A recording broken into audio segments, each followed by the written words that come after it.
Your light breaks through our deepest fear. You make the broken heart rejoice. In you we find our voice. We lift you high above the skies. With every breath our praises rise. Your love, it never fades away. We worship you both night and day.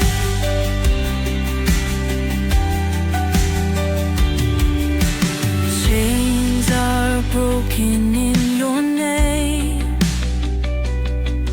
In you we are never the same. Your power flows like mighty streams, fulfilling all our dreams. We lift you high above the skies.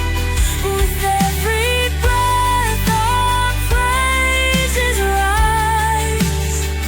Your love, it never fades away. We worship you both night and day.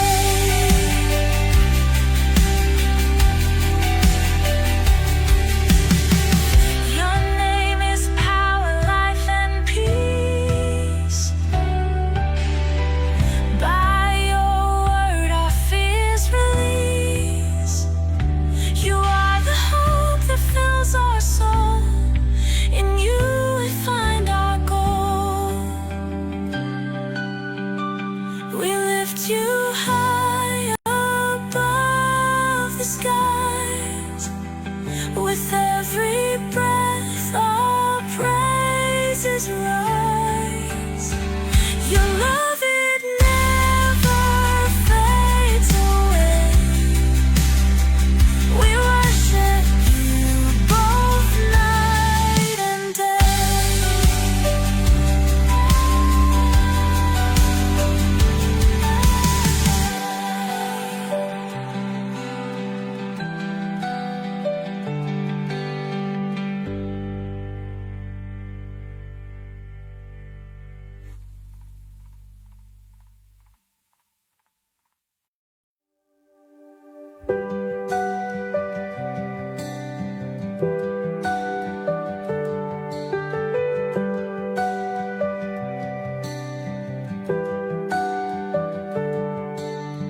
Darkness fades when you are near.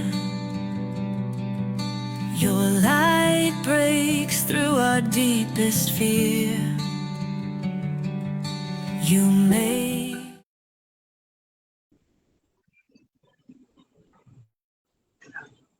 Magandang gabi, shalom sa inyong lahat, mga taga-subaybay ng ating podcast.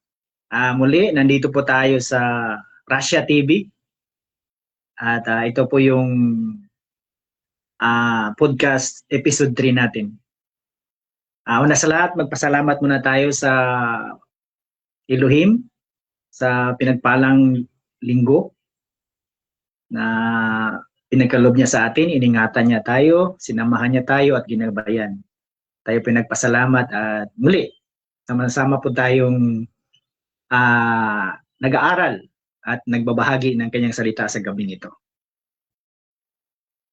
Mga kapatid, mga tinuturing kong mga Mulia generation. Okay, amen. Muli po, ito po yung lingkod, si Moshi Binamador. Kasama ninyo ngayon sa isang napaka-espesyal na episode. Ngayong gabi, magbubukas tayo ng isang hiwalay na linya ng diskusyon tungkol sa heavenly calendar timeline gamit ang mga lihim na tala mula sa Book of Jubilees at Book of Enoch. Pero may kakaiba tayong gagawin ngayon. karaniwan, ang mga scholar ng Qumran ay nagsisimula sa Yom Rebi o Wednesday, ay kaapat na araw kung kailan nilikha ang sun at ang moon and the stars.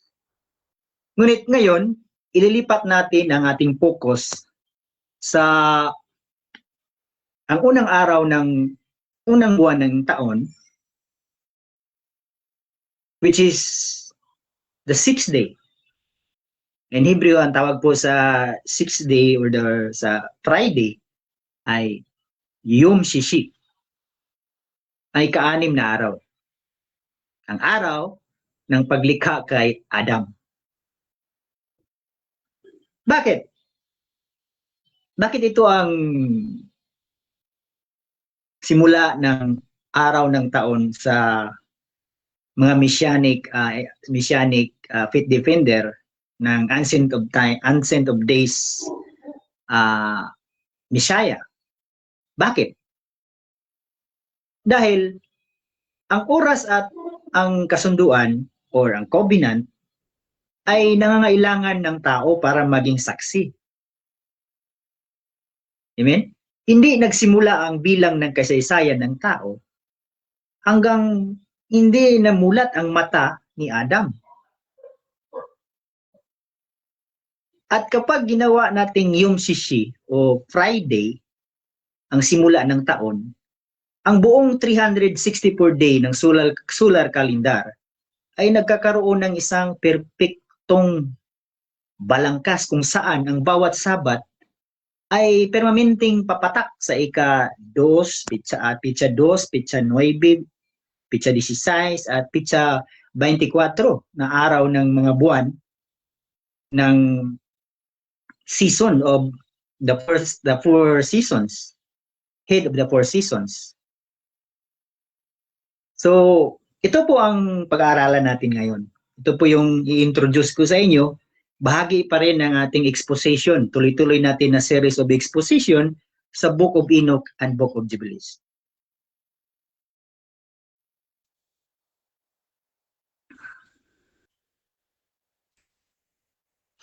Tingnan ninyo ang kamamanghang symmetry ng kalendaryong ito.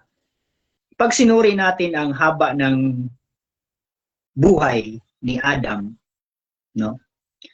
Ayon sa Book of Jubilees, no, chapter 4, verse 29 to 30, sinasabi sa kasulatan na si Adam ay nabuhay ng 930 years. Ngunit, ibinigay ng Jubilees ang saktong silyo ng oras. Si Adam ay pumanaw sa pagkatapos ng ika-19th Jubilee sa ika-7 linggo sa ika-6 na taon ng linggong iyon. Okay? Medyo bago sa pandinig ninyo ang ina-introduce ko na sistema ng kalendaryo. Pero hayaan nyo, paliwanag ko po ito. Simple lang po, napakadali lang po ang heavenly calendar ka na. So, ganito po yan. Meron pa akong visual dito, no? Dito, makikita po nyo dito na may cycles po sa Jubilee, no? May cycles po sa Jubilee na 49-year cycle, no? Sa 49-year cycle. Ngayon, dito sa 49-year cycle, no? Dito nagsimula po yung first week. Yung week po, ibig sabihin po mga years po 'yan. Yung sabing isang week, it composed of 7 years. So dito po sa horizontal side, ito po yung mga years, yung mga sequence of years. Year 1, year 2, year 3, year 4, year 5, year 6, year 7. Dito naman po sa vertical side, ito, sa side na ito, ito naman yung mga weeks. No? First week, second week, third week, fourth week, fifth week, sixth week, seventh week. So yan po ang composition ng Jubilean calendar. No? So ito po yung sistema na ina-apply natin sa timeline po ng in-introduce ko sa inyo na siyang ginagamit ng Book of Jubilees at Book of Enoch. Ngayon, sinasabi doon na si Enoch ay namatay, or yung pinaka-span po niya ng lifespan po niya ng niya, ay kung tingnan mo po ninyo dito, no? Kung makikita po ninyo, nandito po si Enoch sa 7th week, 6th year, no, of the 19th Jubilee. Amen? So, 7th week of the 6th year of the 19th Jubilee. Kung tingnan mo po yan sa bracket po ng Jubilean cycle, which is the 49-year cycle, ang taon po na katumbas niyan is 930. So, amen? So, ganun lang po yun. Kasimple, no, ang pattern na ito. No? Hindi po nakakalito, hindi po confuse. So, siya nga ay namatay noong ika-19th Jubilee sa ika-7 linggo sa ika-6 na taon ng linggong iyon. Pag-isipan ninyo ang hiwagang nito. Si Adam ay nilikha sa ika-6 na araw, o Yom Shishi. At pagkatapos ng 930 years ng paggawa sa lupa, ang kanyang huling hininga ay pumatak sa ika-6 na taon ng sabbatical week. Bago pumasok ang ika-7 taon na siyang taon ng pagpahinga o sabat ng lupa, si Adam ay nagpahinga na sa kanyang mga gawa. Ang buhay ng unang tao ay binuksan ng numero 6 at isinara rin sa numero 6. Okay? So, yan po ang pabungad natin. Hindi lang si Adam ang may eksaktong time stamp sa kalendaryong ito. Kung susuriin natin ang takbo ng henerasyon mula sa Book of Jubilees, makikita natin ang perpektong linya ng kasaysayan na tumatakbo sa loob ng 364-day grid na ito mula sa paglikha o from day 1, no, the Adam creation, until the time na ang mga Israelita ay nakarating sa Promised Land. Okay? Tandaan nyo, ito po yung time frame natin, no? From day 1 of Adam, yung 6-day creation niya, sa 6-day creation niya, until ang mga Israelites, pangunguna ni Joshua, no? Yung nauna si Moises and then Joshua, na nakarating doon sa Promised Land. Na-conquer nila, na-conquest nila. So yan po ang time frame natin, yung pag-aaral na ito. So balikan na po natin. Mula kay Adam, no,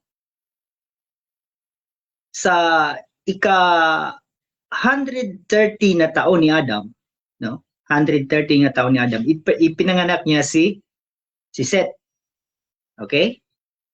So, linear lang po tayo, no? Straight lang po tayo. No? Straight lang po tayo from Adam, no? From Adam, so tingnan natin dito si Adam na 130 years of age of Adam, ipinanganak niya si Seth.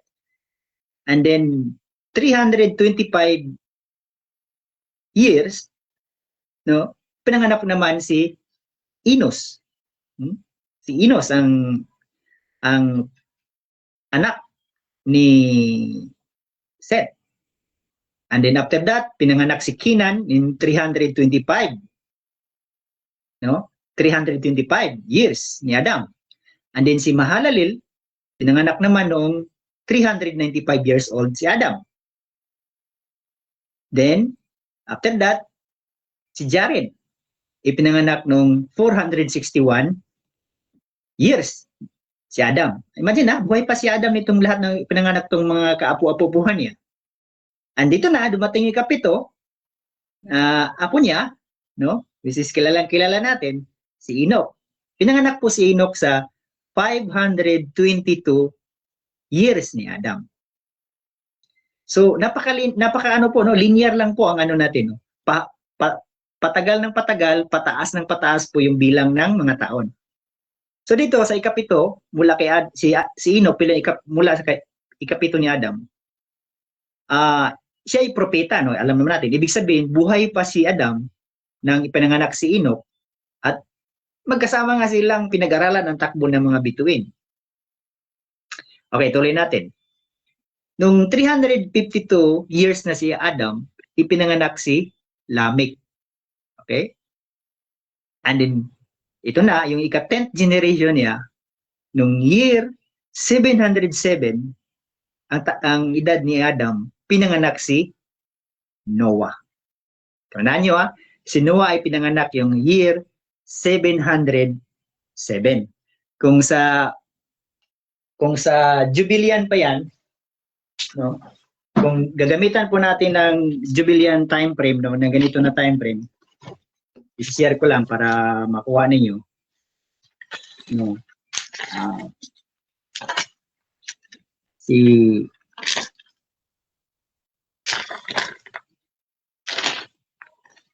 Pinanganak si Noah noong 7th year, 3rd week, 7th year of the 15th Jubilee. Okay? Okay? 15th Jubilee, 3rd week, 7th year. No? Tignan mo yung symmetry, yung binigay yung ano niya, yung mga given na years niya. Ang tandaan lang po ninyo, no, para hindi po kayo maguluhan. Ang timeline na ito na ini-introduce ko ay just imagine, no, na yung tatlong ito na given, no, yung jubilee, yung weeks and years. Para po itong yung sa orasan natin, no, mayroong hour, may minute, and may second. Okay? May hour, may minute, may parang yung clock natin, yung analog na clock. So, yung hour doon, dito sa ano na ito, application na ito, dito sa time clock ito. Yung hour noon, ito ba yung jubilee, which is composed of 49 cycles, year cycles. And then yung minute, yun po yung week, no, yung week is composed of 7 years. And then yung second, yun na po yung mga individual year. Okay? So, yan po yung simplified explanation ng ganito na timeline. So muli, i-emphasize ko lang si Enoch, no. Ang sabi dito na si Enoch ay pinanganak noong 15th Jubilee, no? 3rd week, 7th year. Kung tingnan mo po yan sa ganito natin, tingnan mo po dito sa time frame nito, makukuha mo po yan dito sa 7th week. Dito po siya sa 707. Makukuha mo po yan. So ganun lang po kasimple, no? Yung timeline na ito kung i-apply po natin. So patuloy po tayo.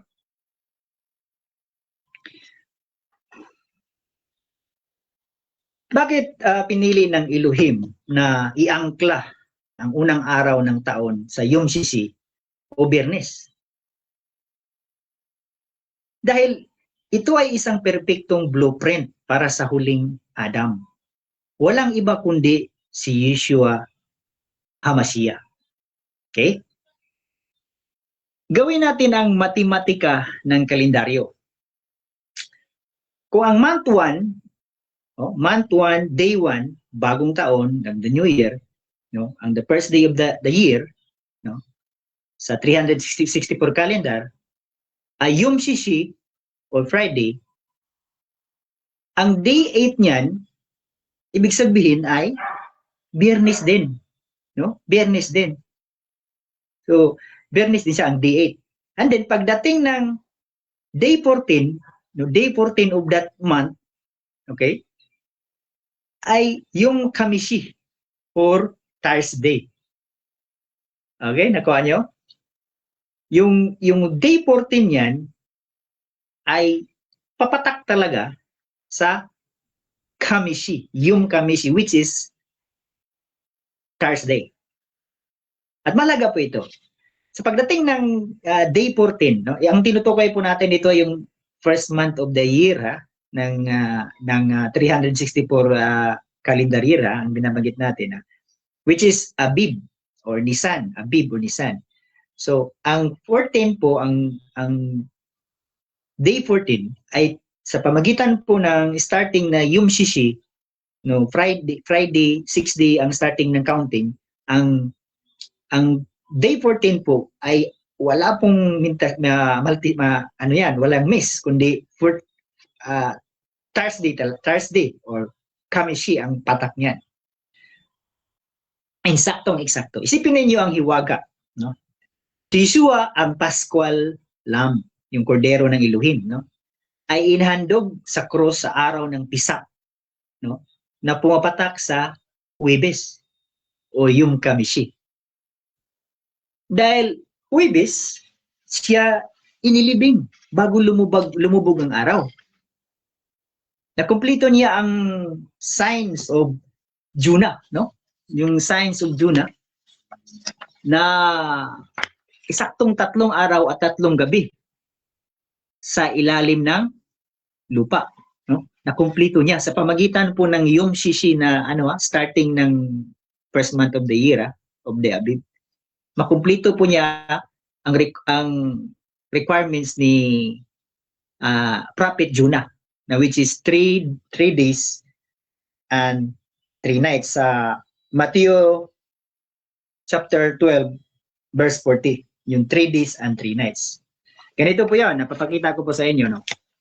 No, ganito po 'yan, yung system niya. Nandito po yung taon ng pagpapako niya. And then kung makita po ninyo, ito po yung day 1, no, nang pinako siya ng Kamisi, no.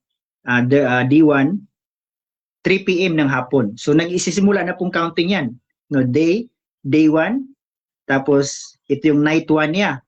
Kasunod niya ng gabi, ito na yung yung Shishi. Night 1. Day 1, night 1. Okay, day 1, night 1. Day 2, night 2. Tapos day 3, night 3. So all in all, na-comply po yung sinasabi ni Prophet Juna na nasa ilalim po, no? Siya ang Son of Man sa sa underground o sa under earth for 3 days and 3 nights. Makukumply po pag ang starting po ng counting ng month of the calendar is yung Shishi. So, yun po. Tuloy tayo. Ngayon, at saka sa 17th day ng araw ng buwan na yon, yung Abib, no? Pagdating ng Yom Rishon, yung Yom Rishon naman, yan po yung Sunday sa atin, no? Ito yung ang libingan ay walang laman, no? The empty tomb, no? Nabuhay siyang muli, no? Ang paglilipat ng ating kalendaryo sa Biyernes ay hindi lang tungkol sa kasaysayan ni Adan. Ito ay disenyo mula pa sa pundasyon ng mundo para ipakita ang eksaktong takbo ng sakripisyo ni Yeshua sa araw ng Yom Shishi o Huwebes at ang kanyang kaluwalhatian pagkabuhay muli sa araw ng Linggo, which is the Yom Rishon. Ang kalendaryo mismo ay isang propesiya. Amen? So nakuha ninyo yung logic na binabahagi ko po sa inyo, mga kapatid. So, ang calendar system na ito, dito po sa ni-introduce ko ni sa inyo, ang calendar system na ito, which is this one, no? Ito po ay fixed calendar, no? Hindi po ito nagdi-drifting, hindi po ito nagbago-bago. Unlike po sa civic calendar po natin ngayon, na umiiral sa atin, every year, pabago-bago po yung simula ng day of the year. Kung yan po ay Lunes this year, sa sunod po niyan ay maging Tuesday na po yan. So, go on and go on. So, ganun po yun ang estado ng kalendaryo natin ngayon, sa civic calendar. Pero dito po sa Enoch, sa Adam Creation Calendar, naka-fix po yan. Always po yan na in the 6th day, which is the Yom Shishi. Kasi ang pinaka-dahilan, ang pinaka-purpose po niyan, kung bakit yun po ang pinako po siya dyan, para yung day 14, yung crucifixion ng Messiah ay manatili din sa Kamishi, which is after 3 days and 3 nights, papatak naman yung resurrection niya ng yung reason. Amen? Sana po mga kamuliya ay tatalima sa inyo po ang binabahagi ko po sa inyo. Mga kapatid, hindi dito nagtatapos ang hiwaga ng banal na kalkulasyon ng langit. Nais kong ihatid sa inyo ang isang malalim na pangaral mula sa Book of Jubilees, chapter 5, specifically verses 22 and 23. Dito natin makikita na ang kalendaryo ay hindi lang ginagawa para sa mga kapanganakan at kapistahan, kundi ito rin ang opisyal na takda ng hatol ng Creator, no? Ng Abino sa Bismayim, sa sanlibutan. Suruin natin ang eksaktong pitsa kung kailan binuksan ang mga bintana sa langit para sa dakilang baha o yung Great Flood, no? Sa panahon ni Noah. Sinabi sa teksto, ito ay naganap sa ika-27th Jubilee. Okay, babalik na naman tayo sa time frame ng Jubilean calendar. 27th Jubilee, 5th week, and 6th year. Okay? So, I hope makakuha ninyo, maka-jive muna kayo, no? Ang sabi po sa na nangyari po ang detalyado po no? Detalyado po ang Book of Jubilee, no? Ang Book of Jubilee dinitalyo po anong taon naganap, anong taon, buwan at araw naganap ang Great Flood. Amen? Unlike po sa account ng Genesis account, no, sa Pentateuch, no? Ay ang binigay po doon sa Genesis account ay lang, month and day. Pero sa Book of Jubilees, ang binigay po doon kumpleto, yung taon, yung buwan at yung araw. So, tingnan natin, no? Kung paano natin calculate, no? Sa given na mga details. Sabi nga 27th Jubilee. 27th Jubilee in the 5th week of the 6th year. So kung tingnan mo po yan dito sa cycle natin ito, sa Jubilean cycle, na 49-year cycle. So ang 27th Jubilee, no, na 5th week of the 6th year, mangyari po yan, ang taon po na kinalabasan yan is year 1308.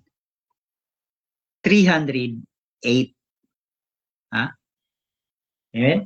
1308. Yan po ang Great Flood. Nangyari po ang Great Flood sa 27th Jubilee, 5th week of the 6th year. Yan po nangyari ang and then ang buwan yan is the 2nd month.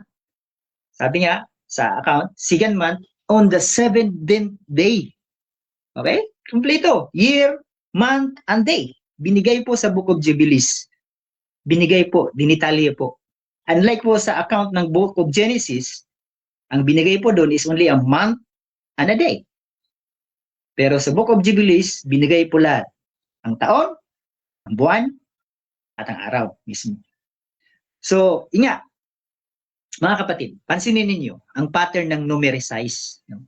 Si Adan ay nilikha sa ika-6 na araw, Yom Shishi. No?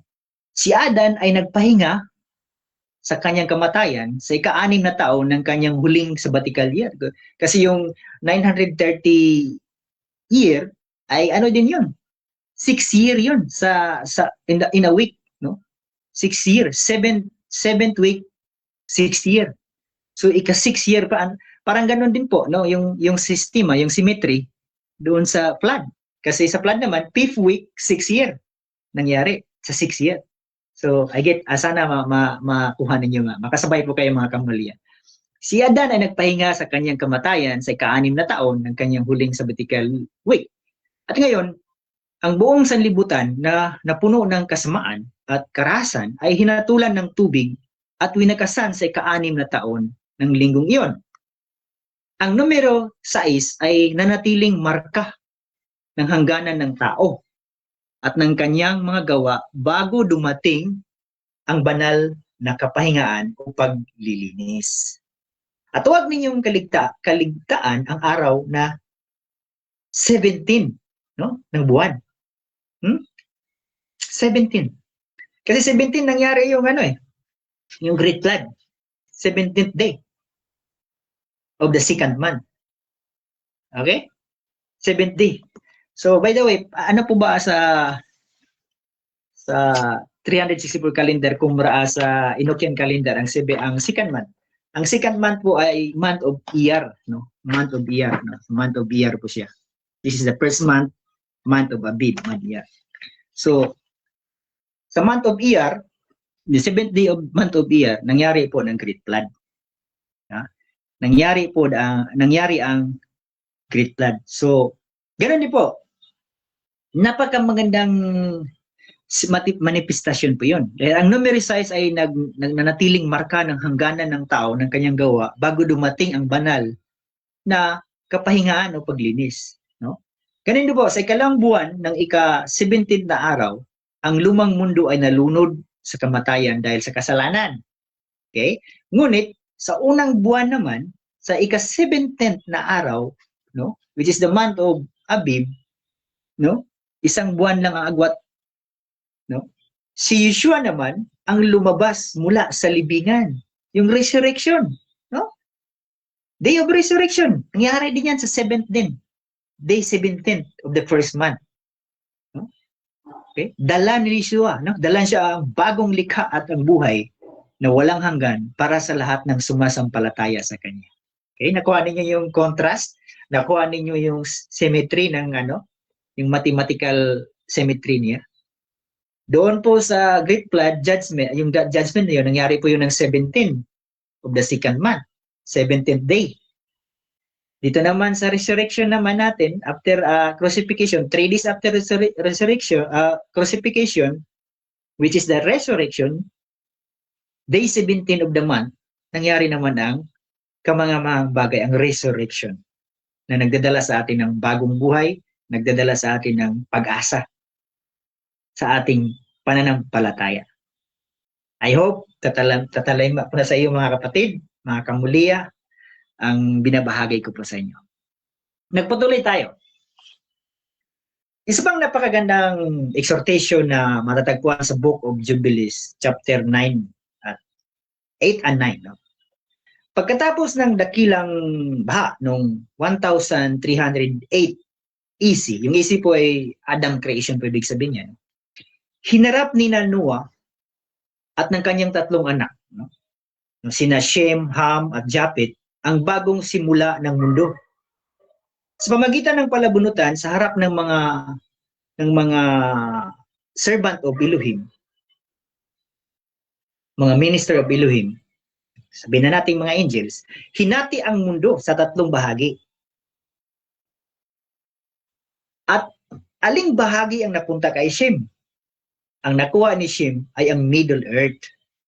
Ang gitnang bahagi ng mundo na inilarawan sa Book of Jubilees bilang pinakamainam, pinakamayaman, at pinakabanal na lupain. Dahil naroon po ang 3 mahalagang bagay o malalagang mga location o mga secret location sa napili ni Shem. Ano po yung 3 secret location na yun? Actually, 4 yun sila eh. Pero yung 3 na-covered po ni Shem.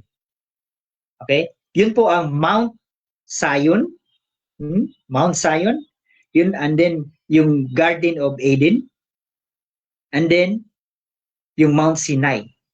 Yung 3 na yon. Yung 3 mga secret places na yan ng Elohim ay nasa lugar ni Shem nang nagpalabunutan sila. Actually, kung matanong kayo, ano pala Brad ang ika-4? Ang ika-4 po ay ang Mount of the East. Okay? Mount of the East. Pero hindi na po siya covered sa Middle Earth na portion na panalunan o na nakuha ni Shem. Napunta po siya sa iba. Napunta po kasi Japhet. So, dahil naroon ang bundok ng Sion at ang lupain na tinatawag nating Israel ngayon. Ayun, kabilang talaga sa ano yan, sa share ni Shem. Ito ang itinakdang pamana ng Creator para sa lahi ni Shem.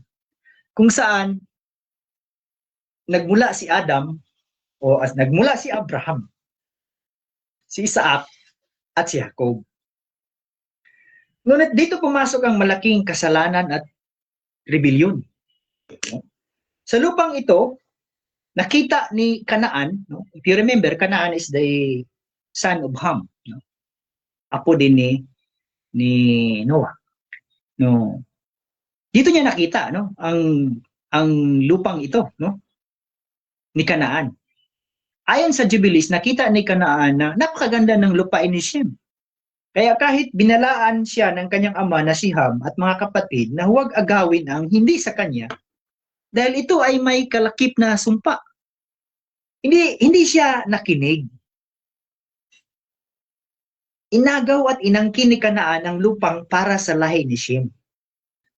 Kaya naman, ang lupain iyon ay tinawag na lupain ng Canaan sa kasaysayan. Dahil sa katotohanan, kahit sa katotohanan na ito ay pag-ari talaga ni Shem mula pa sa simula. Okay? At sino ang lumabas mula sa lahing ito ni Canaan na naging mortal na kaaway ng mga anak ni Isaac? Alam nyo? Related ba to sa issue sa panahon natin ngayon? Noon pa ito na issue by the time of Shem, of the three sons of Noah, and then until now, sino ang mga kaaway ng anak ni Isaac, ni Jacob, at saka ngayon ng mga Israel? Noong panahon ni Isaac at ni Jacob, sino? Sila ang mga Philistines. Arch enemy talaga yan sila ever since. Arch enemy talaga yan sila. Huwag na kayong magulat. Huwag na kayong magtaka kung paano nagsimula yung bangayan, awayan nila.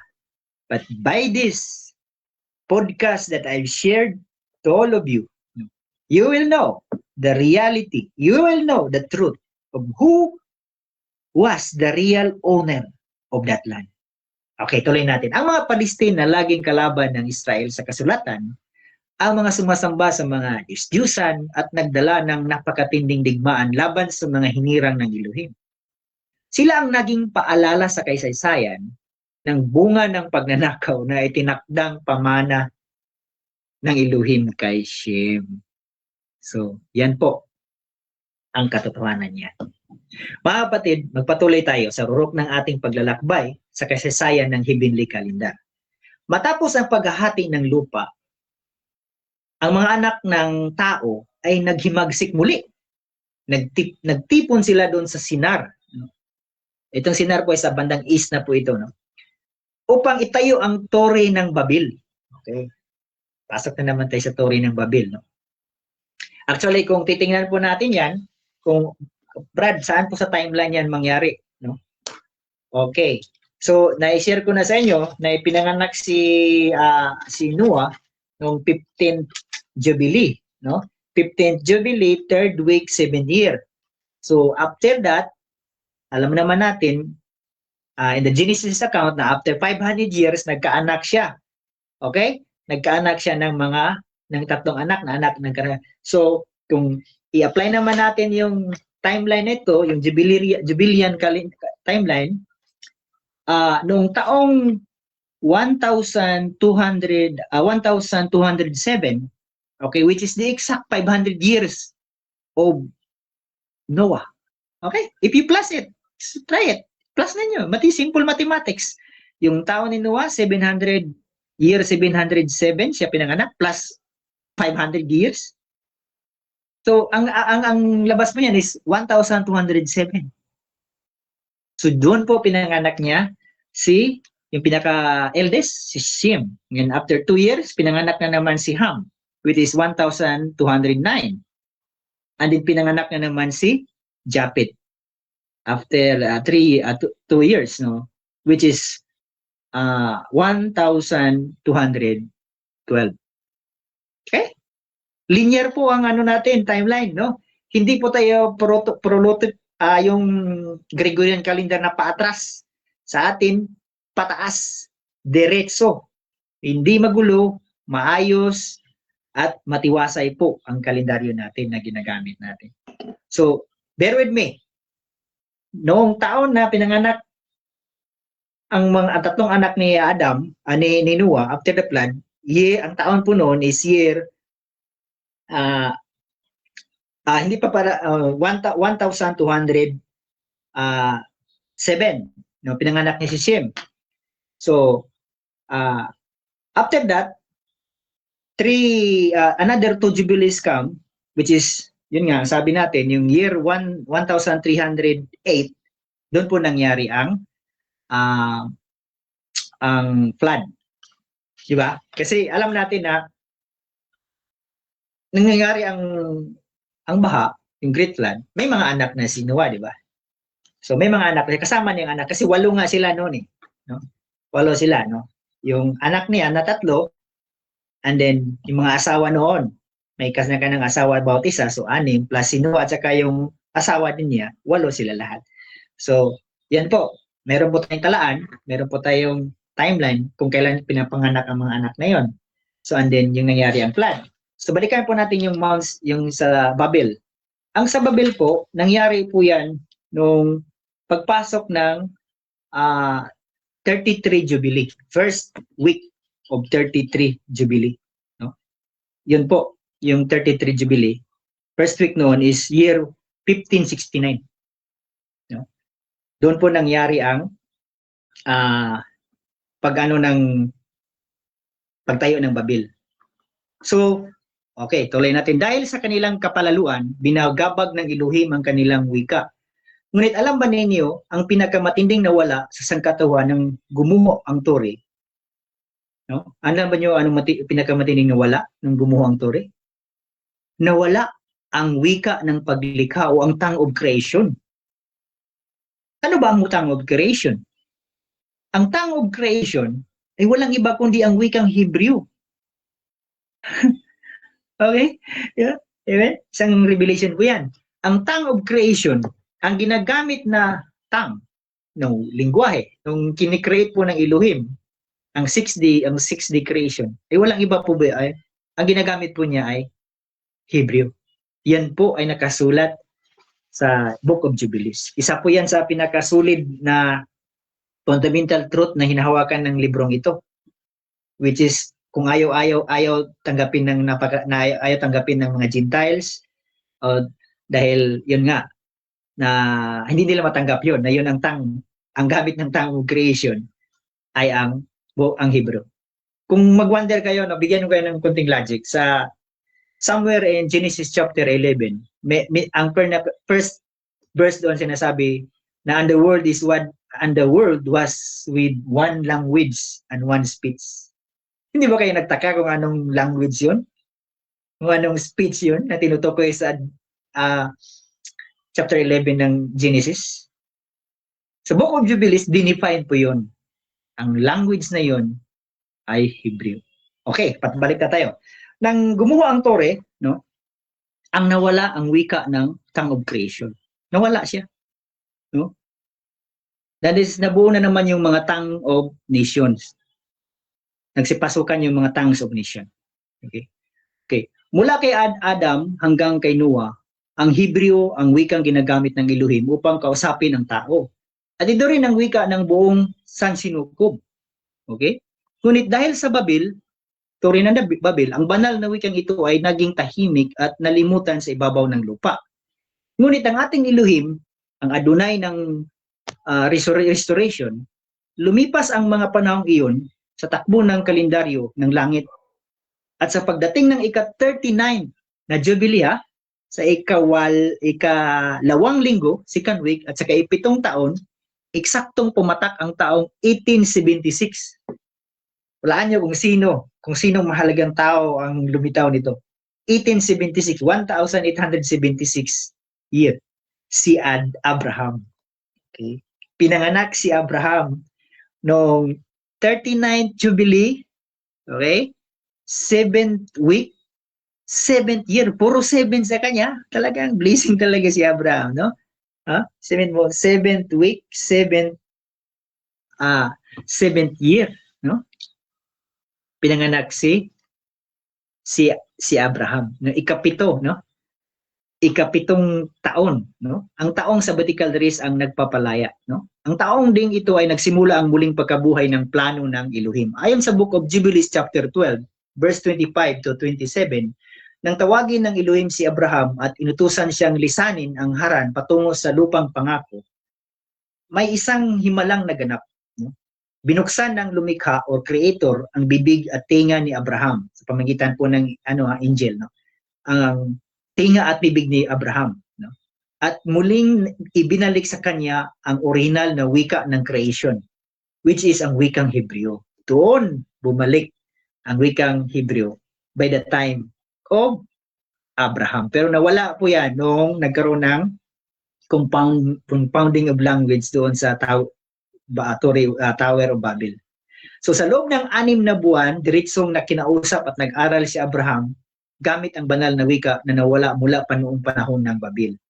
At doon ibinigay ng Elohim kay Abraham ang kasunduan at ang lupang pangako, ang lupain ng Kanaan. Huh? Mga kapatid, ibinigay ito sa kanya hindi bilang isang bagong regalo, kundi bilang pagbabalik ng ninakaw na pamana. Dahil gaya ng natutunan natin sa nakaraang bahagi ng mga episodes natin, kasi pangatlong episode na natin, na in-encourage ko po ng iba na panoorin po nyo episode 1 and episode 2 dahil series po kasi itong pinag-aaralan natin.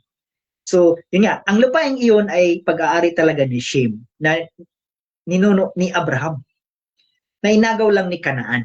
Sa pamagitan ni Abraham na isinilang noong 1876, ibinalik ng Elohim ang tamang wika sa tamang tao at ang tamang lupa sa tamang lahi. Napaka-blessing. Kaya nga sabi doon niya, somewhere in chapter 15 or chapter 12 ng Genesis, sabi niya, the earth, no, or the world, or all families will be blessed by you. Abraham. Ganoon si Abraham. Di magtaka mo, ano ni Abraham? Ano bang nagawa nila sa atin? Sabi siyang, you will become great, no? Father of nation, the families of the earth will bless you. Dahil binalik ang wikang Hebreo, no, yung nawala na wikang Hebreo nung time ng destruction of Babel, bumalik po sa pamamagitan ni Abraham. At ang lupa naman na pangako na inagaw ni Kanaan, lupa na share ni Shem, na inagaw ni Kanaan, na binalik naman ng Elohim kay Abraham. Amen? So, mga kapatid, tandaan nyo, ang lohika, mahalaga kasi ito. Ang Elohim, nang tinawag niya si Abraham at pinangakuhan niya na bibigyan niya ng lupa, hindi po yun bago lang, no? Hindi po yun bago, kundi dati na po iyon na bigay na niya sa kay Shem, sa kanyang kalooban, yung kanyang plano niya. Hindi po yun out of nowhere na bigla yung naisipan na, dito sa bandang ito, ibigay ko sa iyo, Abraham. Hindi po ganun ang Elohim. Plano na po niya yan. Yung lupa na yan, hindi pa pinanganak si Abraham, talagang para na po sa kanya yan. Para sa lahi niya. Kung sino man yung nandyan, mga Israelites ngayon nandyan, para talaga sa kanila yan. So tuloy po tayo. Papasok na po tayo sa almost last part ng natin. Pag-aaral natin sa heavenly calendar. No? Ating saksiyan ang mismong sandali kung kailan ang pagpananampalataya ay naging gawa. No? Ang pananampalataya ay naging gawa. Pagkatapos ibalik ng Elohim ang banal na wika kay Abraham, hindi siya nanatili sa kanyang kinaupuan. Ayon sa Book of Jubilees chapter 13, verse 1 to 9, sinunod ni Abraham ang utos ng Elohim. Nilisan niya ang Haran sa unang buwan, sa ikapitong taon ng linggong iyon. No? In the first month, no? In the 7th year of that week. No? At pumasok siya sa lupain ng Kanaan. Pumunta siya sa Kanaan. Dumating siya sa Sikem, no? Yung place na yun, Sikem. Malapit sa sikat na puno ng terebito, no? Terebite, no? At doon, sa gitna ng lupaing puno pa ng mga estranghero. Nagpakita ang Elohim sa kanya. Okay. Mga estranghero. Kasi nauna nga si Canaan eh. Pero binigay pa rin, binalik sa rightful owner. At ano ang sinabi ng Elohim kay Abraham sa bersikulong ito?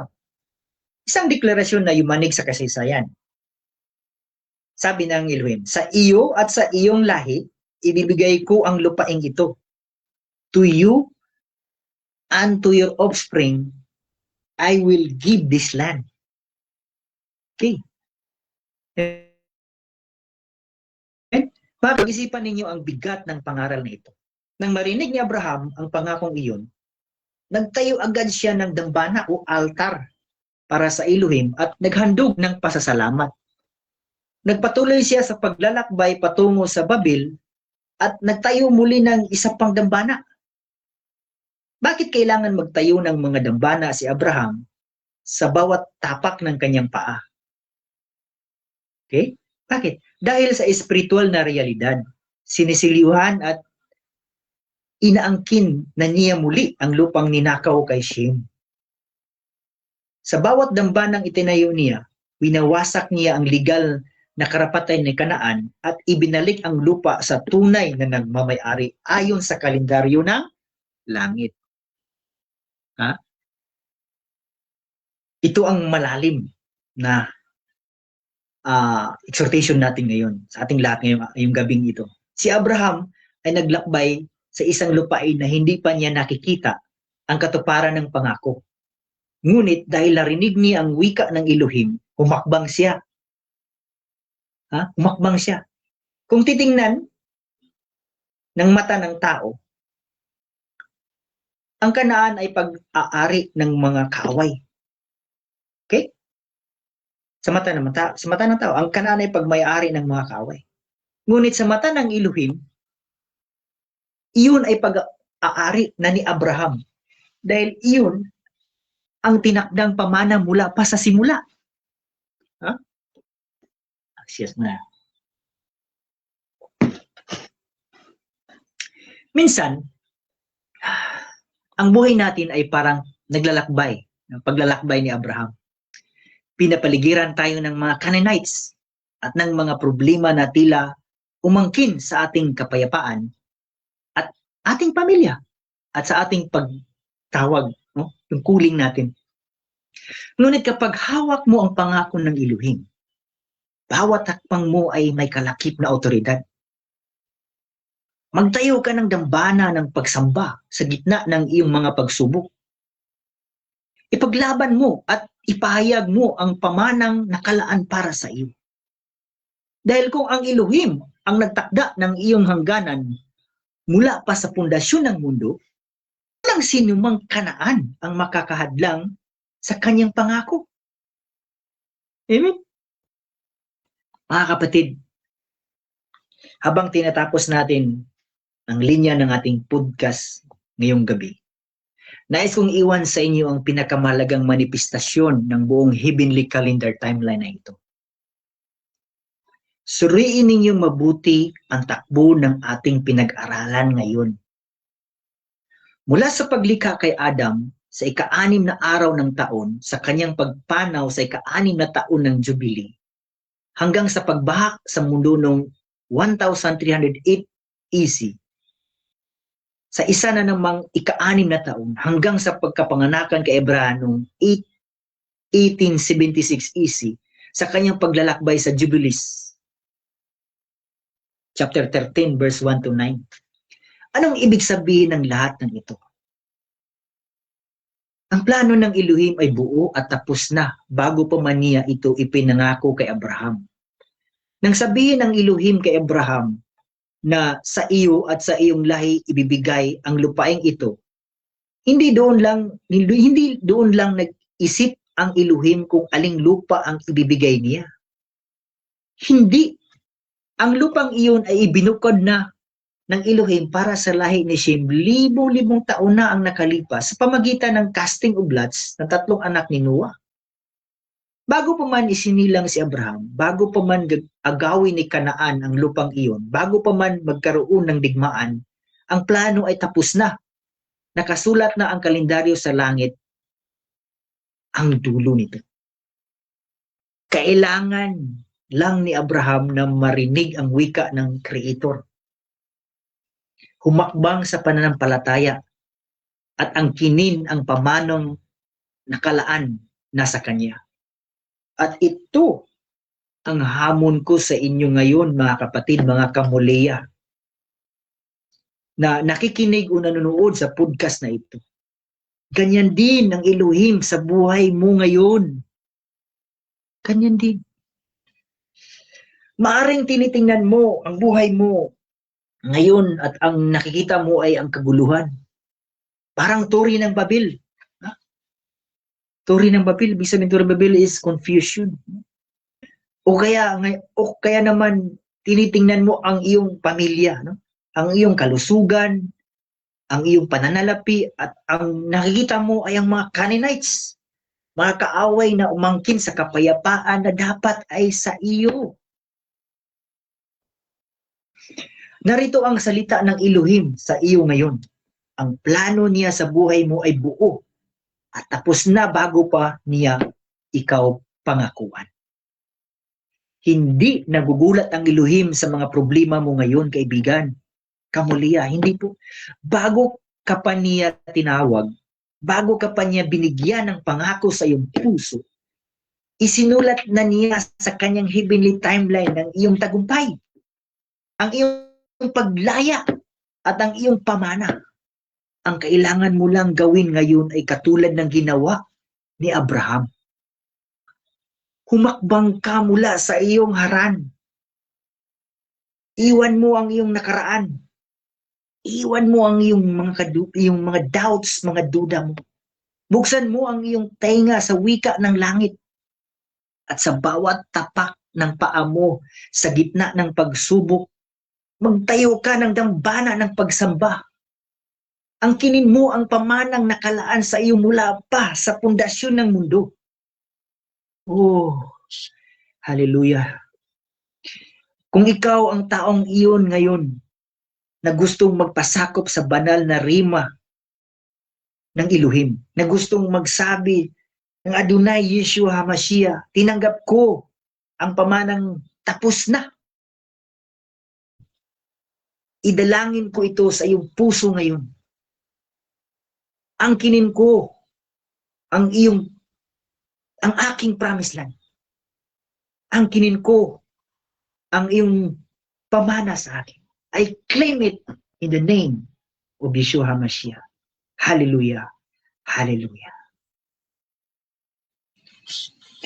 As we close in today's episode,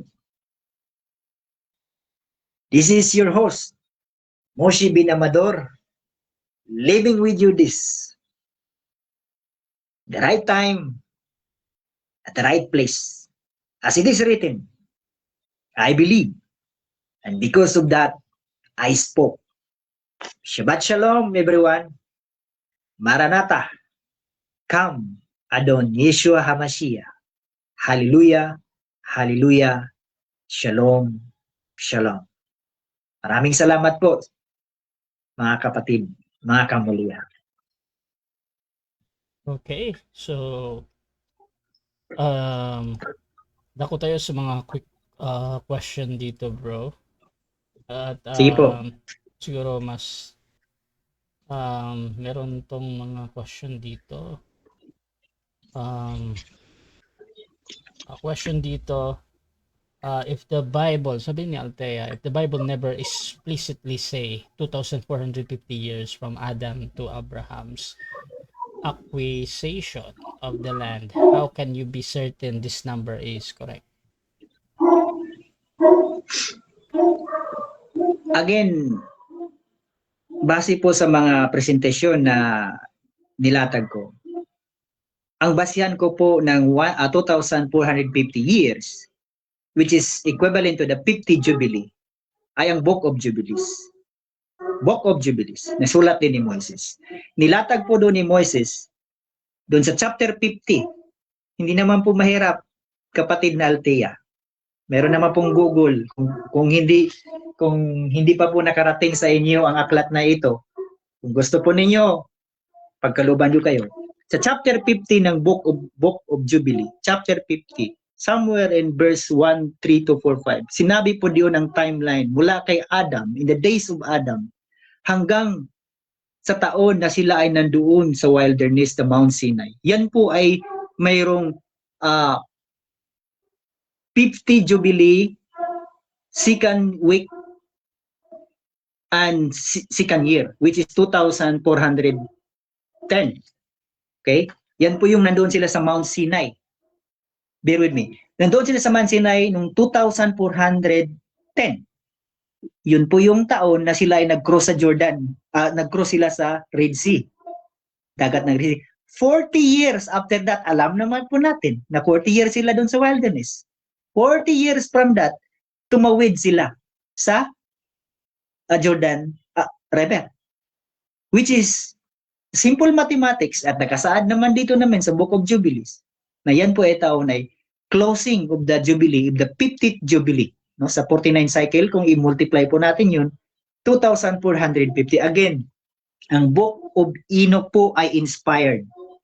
Contrary to the belief of the present mainstream generation, ang Book of Enoch ay inspired. Ito po ay binasa, pinag-aralan ng mga apostoles, at ang mga early believers, ang mga Essenes, ang mga Qumran community. At ito po ay pinireserba ng Ethiopian canons, ang Tawahido Bible. Kaya hindi po totoo, hindi po bagong claim ang ginagawa ko. Yun po ay nakasulat sa Book of Jubilees at tiyak po ako na ang timeline na iyan ay tama. At doon po, tutuloy-tuloy na po ang linear timeline natin. Nang dumating sila doon, 2,450 sa Land of Promise, tuloy-tuloy na po yun hanggang ngayon. So, amen. Salamat po sa question na yun, Sister Althea. Next question dito. How do you prove that there are no missing generation in the genealogies you use to build your timeline? Sabi ni Johanna. Johanna, okay. Sister Johanna, ang basyan ko po na walang nawala sa generation po sa mga generation na sinasabi ko po na binabasyan natin sa Book of Jubilees ay detalyado po na sinulat lahat dito, no, from Adam down to Shem, no, Shem, and then Enos, then Canaan, down to Noah, no, the 10th generation from Adam is Noah, and then after that another generation, another 10 generation, si Abraham. Okay? And then another 2 generation from Abraham, which is Isaac and Jacob, 22 generation. Yan na po si Jacob. So wala pong nawala, no? Sa timeline po natin wala po. From Jacob, from Adam to Abraham, mayroon pong 1,876 years. And then 160 years of age of Abraham, which is the birth of Jacob. Si Jacob na po pinag-usapan natin ng Israel.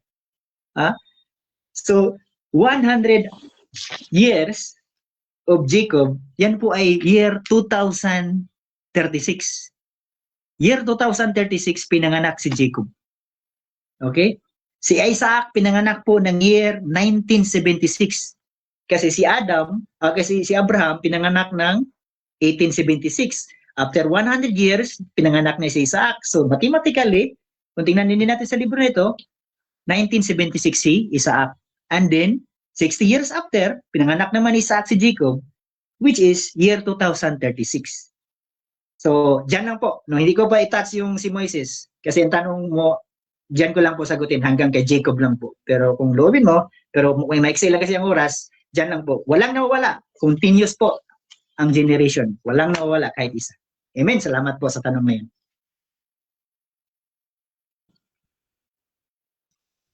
Question dito. Naka-Japanese to. Why should we accept your heavenly calendar calculation over other biblical chronologies that reach different conclusion. Okay.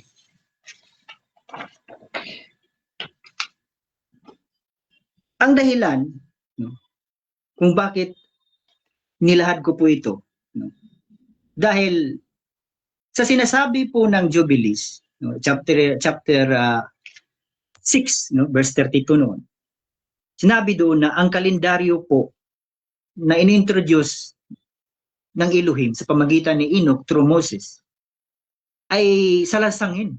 Alam ng Elohim nung tao na salangsangin, babaguhin ng mga tao. At sabi niya, maliligaw sila. Mawawala sila sa alignment dahil salangsangin talaga nila ang kalendaryong ito. Alam ng Elohim yun na mangyari. So, again, alam natin, no, di natin maiwasan to for the sake of truth. Ang little horn, hindi ko maiwasan talaga, pasensya na. Ang little horn, sa Daniel 7:25, na siyang nagbago ng ang mga times and laws, ay isa talaga sa pinaka-promotor nito, which is inaccept naman natin hanggang ngayon. So, natapos na po ang divine concealment, no, nang pinag-aralan natin ng chapter episode 2. Tapos na po noong 1883. So, panahon na po na ilahad ko po ito, no. Ako po ay nagbabahagi nito dahil ang expiration date ay tapos na. Ang alam kong hindi na po mapipigilan ito. Marami po ang nag-aantay nito. Marami po ang gustong malaman ito, matutunan ito. Hindi lang po nila maunawaan dahil walang nagsisimula. Nandito po ako. Kagabayan ko po kayo. Tulungan ko pa kayo unawain ang 364 days kung bakit siya mahalaga at bakit siya mag-fit sa lahat ng biblical prophecy. Lahat ng biblical prophecy, New Testament, Old Testament, talagang mag-fit sa 364-day calendar na gagamitin po natin. Okay? Hindi pwede po mag-fit ang present civic calendar, yung ACDC system ng Gregorian. Hindi siya pwede mag-fit sa mga prophecy. Kasi hindi siya babagay. Hindi siya babagay. So, amen, yan po ang sagot ko kung bakit yan po pinapromote ko ito at yan po ang dahilan kung bakit ko po ito binabahagi at sinishare at nais patutunayan at patutunayan sa mga gustong may nais. Salamat po sa tanong, kapatid na Japanese. Okay. Siguro last question galing sa akin, bro. Yes, Fred Gracia. Yung starting ng day 1, saan mo ba siya ilalagay? Yung sa sinabi sa Genesis na first day or doon sa fourth day ng paggawa ng araw? Sa mainstream Enochian believers, no, mainstream, ang adaptation po nila ay Wednesday. Okay? Wednesday po, no? Which is ang counting nila the fourth day or the fourth day or the third day. Dahil yan po yung araw at ang bituin ng buwan nilikha. Pero sa Messianic, no, sa amin sa Messianic defender, faith defender sa Ancient of Days, naunawaan po namin na magkaroon lang po ang saysay, ang anumang timekeeping kung mayroong tao.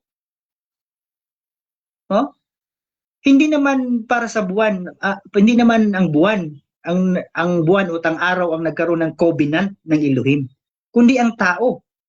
So yung the moment na nagkaroon ng breath, the moment na nagkaroon ng breath ang tao sa in the sixth day, doon po nagsimula ang counting ng oras. Yan po ang lohika. Doon po nagsimula ang counting ng oras, ng pagbibilang ng time, kasi nagkaroon siya ng hininga, ang tao nagkaroon ng hininga in the sixth day. So doon po nagsimula. Hindi po doon sa araw. Ninilika ang araw ng mga buwan at mga bituin. Hindi po. No, sila po ay mga sila po ay mga kasangkapan lang sa kalangitan pang magbigay ng liwanag sa tao. Pero ang pinaka-purpose po ang tao. So ang covenant nangyari po sa sixth day. So natural in logic at besides that, no, ang pinaka-importante talaga din, isa na, no, yung resurrection ni Yeshua. Kasi ang resurrection ni Yeshua, pag hindi pumatok no, sa Friday or yung Shishi, ang first day of the month of Abib, hindi ka po makakuha ng yung presyon o Sunday, resurrection. At yung 14th day, no, which is very important, yung Paschal offering, yung sacrificial of the lamb, yung 14th day, hindi matatama yun sa Tuesday, which is Kamish. No? Yun yung crucifixion day ng Messiah. Pag hindi po tumugma, no, hindi po tumugma ng yung Kamishi or Thursday, ang crucifixion, walang saysay. No? Walang saysay ang first day ng mainstream mainstream Enochian. Walang saysay. Dahil hindi po tutugma sa crucifixion day, which is yung Kamishi. Hindi papasok yung prophecy na 3 days and 3 nights, hindi mamimit yun. At hindi makukuha yung restoration, which is yung reason, which is Sunday. In the beginning of the new beginning. After his creation, Elon creation is the new beginning, which is the 8th day. 8th day. Ikawalong araw. Yun ang new creation. So, after 7 days, then next day is the 8th day. So, yun po ang yung reason. So, yun po ang mga basis ko, mga logical basis ko kung bakit pinili ko na yung Shishi or Friday ang first day of the month. Mahalaga po siya. Yan po ang mga basyan ko. Nawa po ay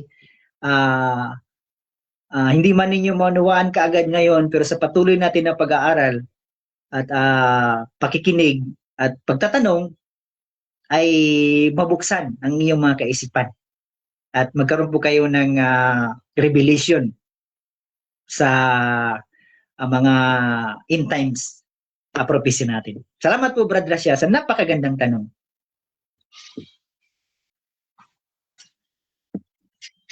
Follow up ko, bro. Sa nababanggit mo yung sa paggamit ng mga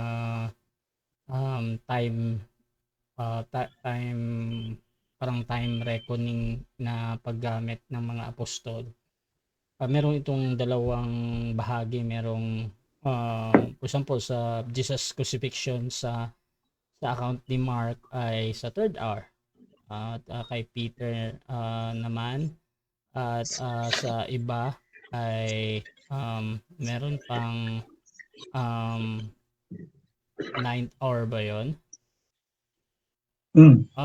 Question ko, bro, bakit wala kaming naaaninag na gumamit ang mga apostol ni si Jesus yung Jubilee something calendar? Bakit wala tayong parang nadinig man lang or sinabi man lang na ito yung dapat gamitin? Again, ang dahilan kung bakit itong panahon na ito nilahad. Okay. Although sa time ng mga apostles ay malinaw na sinasabi at kinikot, no, hindi natin mai-deny na kinukot ni Apostle John ang mga prophecies ni Enoch sa Book of Jude.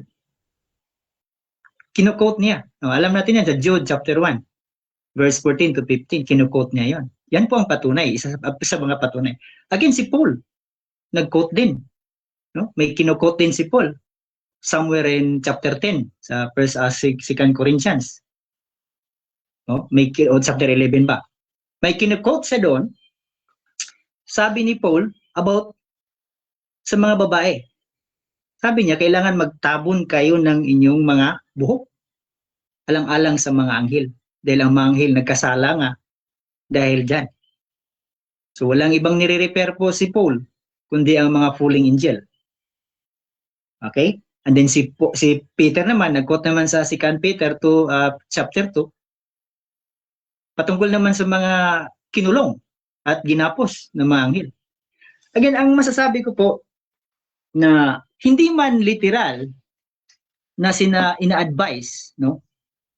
Letra po letra na ginagamit, no? Pero makikita po natin na ang prevalent, no? Ang malawakang paggamit ng Book of Enoch at Book of Julius sa New Testament authors. Okay? Napakalawak po, ang dami po, no?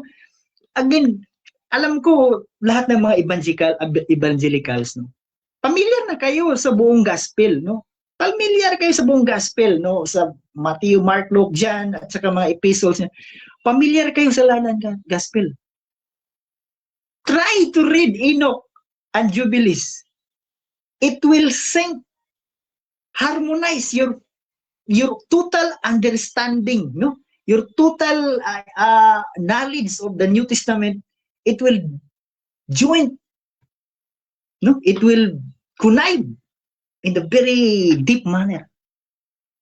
Napakadami pong synchronization na meron. Kaya napakagandang basahin po talaga at pag-aralan. And then ito na lang, yung sinabi ni Yeshua, no, maliban sa doon episode 2, sinabi ko sa chapter 22 ng Matthew, meron pang isa doon. Sa John chapter 14. Diba? Sa John chapter 14. Sinabi ni Yeshua, no, na in my Father's house there are many rooms, no? No? Hindi po ako magsasabi nito kung nagsisinungaling ako. Marami pong mga silid ang aking ama, no? Ang bahay ng ama. At pupunta ako doon at paghanda ko kayo, babalik ako at dadalhin ko kayo. Saan ako, nandoon kayo. Yan ay nakasulat din sa Book Enoch. Sa chapter 41 ng Enoch, sinabi yun.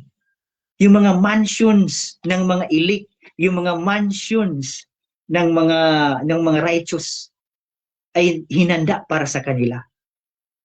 So again, napakaraming synchronization ng Book of Enoch at Book of Julius sa New Testament author. Hindi madidinay. Prevalent, very prevalent ang sinusulat ng mga New Testament writers, no?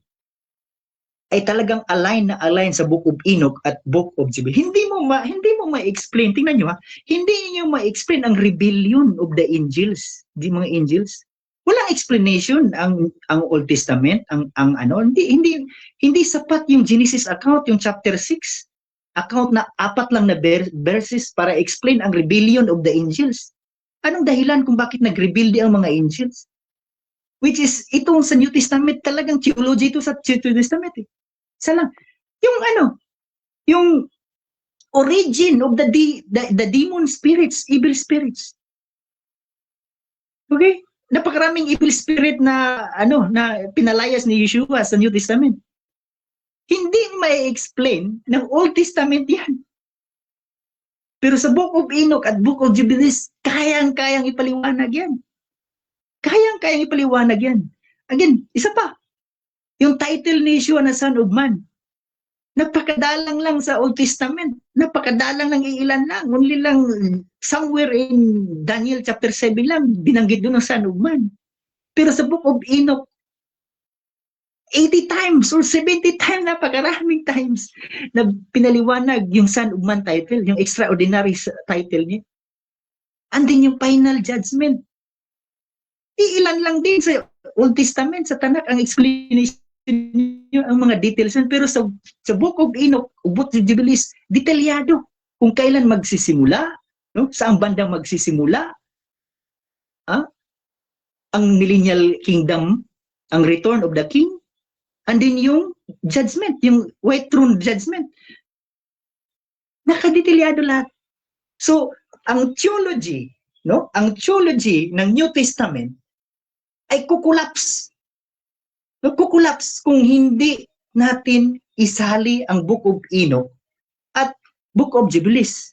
Base doon sa mga sinasabi ko na mga basyan yung rebellion of the angels, the origin of the evil spirits, tapos title of the Son of Man, and then yung details of the judgment. Base sa 4 na ito, yung mga prevalent na in-explain na yung teaching ng New Testament. Magkukulap sila pag wala kang support yan, kaya marami nag-attack sa atin eh. Pag mag-aaral ng magtatanong ng patungkol sa mga angels, malilito na agad yung ano, wala silang may paliwanag.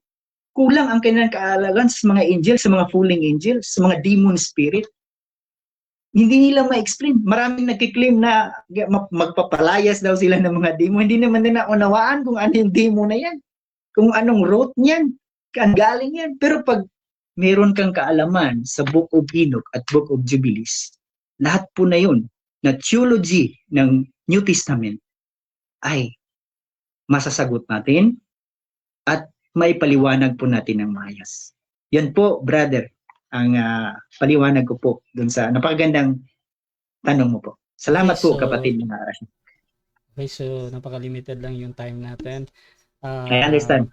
Siguro, final conclusion bro, tapos pasalamat natin. Amen.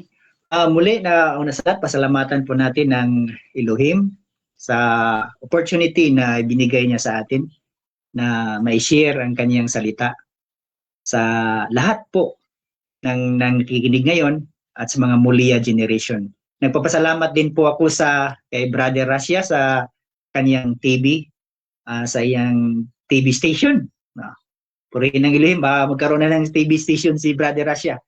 So, salamat po brother sa sa gift, no? Nagpasalamat po ako sa Elohim sa gift, no? Talent, yung na ginagamit ka na maging tulay sa mga revelasyon ng Elohim sa huling kapanahonan na ito. Nawa ay maglumagana pa ang iyong ang iyong gift at marami pang maabot ng mga hinirang, no, na hindi pa nakarinig sa mga mensahe at hinahanap pa ng Elohim.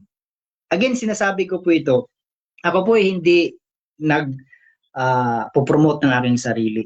Ever since, mula nang ako ay nagsishare ng salita ng Elohim, hindi po ako pinipromote ng salita. Ang pinopromote ko lang po talaga ay ang pangalan ng Messiah, Yeshua HaMashiach. Siya lang po, dahil siya po ang aking hari, siya aking king, sa kanya po ako naglilingkod. Pinaparangalan ko po ang aking hari, ang hari na dadarating. So, sa maiksing panahon na ito, ako po'y taas-pusong nagpapasalamat sa inyo. Sa susunod na episode, meron po tayong napakagandang tema, magaraking topic. Bubuksan po natin yung sinasabi sa Matthew 26. Matthew 26, yung sinasabi na Gospel of the Unnamed Woman. No, yung Ebanghelyo ng Unnamed Woman. Yung babae doon na pure, no, ng oil, no, ng fragrance na napaka mabango na nun. Yung gospel niyo na sinabi ni Yeshua na whenever my gospel will be proclaimed, this woman will be heard also as his memorial. Wala pang nakapaliwanag kung ano yun, yung mystery na yun. So far sa pagkakaalam ko, wala pang malinaw na paliwanag ang mga evangelicals niyan. Pero susubukan po natin i-unveil yan. Susubukan po natin yung gospel na yan. I-share natin yan. I-unveil natin yan sa sunod natin isimin. Kaya antabayan po ninyo mga kapatid. At muli, salamat po sa inyong lahat. Sa mga kapatid natin na mga palagi nagtatanong, si Sister Althea at saka si yung Japanese na sanaway ang mga tanong niyo ay natasagot po natin. At kung mayroon pa kayong tanong, mag-PM lang po din kayo. At sa mga iba pang gustong magtanong at sa mga gustong may interest na magkaroon ng aklat na ito, mag-PM lang po kayo. At loobin ng Elohim. Ito po hindi ko po ito hindi po ako kundi igagawin po natin gift ng ito. So loobin ng Elohim at magkaroon po kayo ng kopya nito at manalangin lang po tayo. Salamat po sa inyong lahat at muli po magandang gabi at shalom, Shabbat shalom sa inyong lahat.